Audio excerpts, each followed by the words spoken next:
Podľa prieskumu Ipsosu má televízia Teatry najobjektívnejšie spravodajstvo a dokonca spomedzi všetkých hodnotených televízií viac ako polovica ľudí označila za najobjektívnejšie spravodajstvo práve televíziu Teatry. A ešte jedna kľúčová veta ma tam zaujala, a síce, že ako voliči koalície, tak aj opozície sa zásadne v hodnotení objektivity spravodajstva televízie Teatry nerozchádzajú.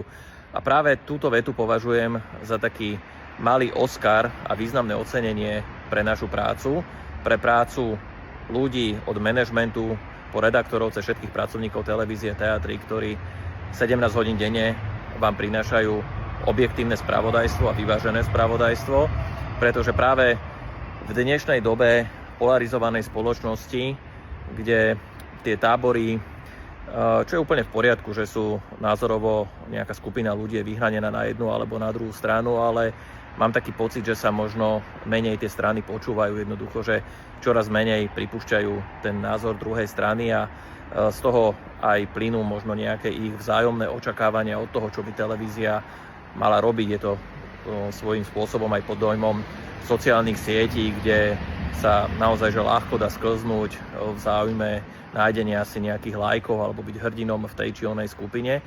Tak toto považujem za veľmi podstatné, že televízia Teatry toto ustáva.